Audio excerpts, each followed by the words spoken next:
मित्रांनो, तुम्ही कधी विचार केलाय का सप्तशृंगी देवीची मान तिरकस काय, तिचे 18 हात का आहेत, तिला सप्तशृंगीच का म्हणलं जातं आणि या स्थानाला अर्धशक्तिपीठ का म्हटलं जातं? ही सगळी उत्तरे एका विलक्षण कथेत दडलेली आहेत। जाणून घेऊया सविस्तर आजच्या व्हिडिओच्या माध्यमातून।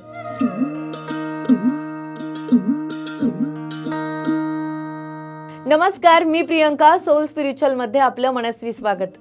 मित्रांनो, वणीच्या डोंगरावर रोज एक गवळी गुरं चारायला जायचा। एका दिवशी त्याला एक मोठं मधमाशीचं पोळं दिसलं।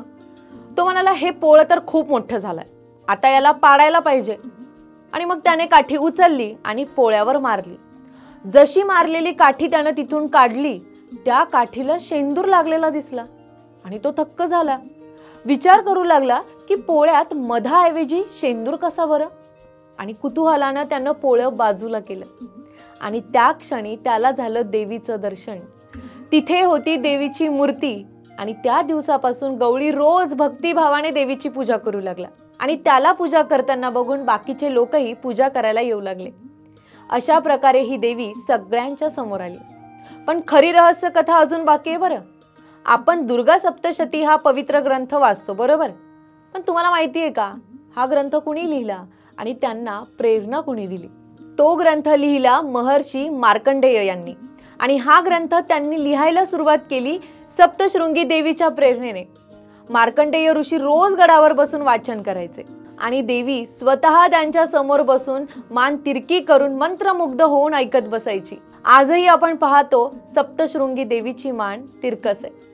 आता प्रश्न पडतो, देवीचे 18 हात का आहेत बरं? कारण ती महाकाली, महालक्ष्मी आणि महासरस्वतीचं एकत्र रूप आहे आणि म्हणूनच तिला 18 हात आहेत। प्रत्येक हात एक वेगळी दिव्य शक्ती घेऊन उभा आहे। पण अजून एक गूढ गोष्ट आहेच।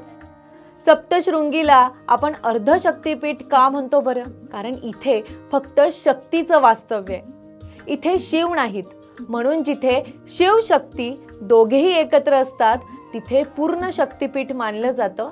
पण इथे फक्त देवीचा वास असल्यामुळे हे स्थान अर्धशक्तिपीठ म्हणून ओळखलं जातं। तर मित्रांनो, हीच ती कथा ज्यात दडली आहे सप्तशृंगी देवीच्या तिरकस मानेचं रहस्य, तिच्या 18 हातांचं गूढ आणि अर्धशक्तिपीठाचं सामर्थ्य।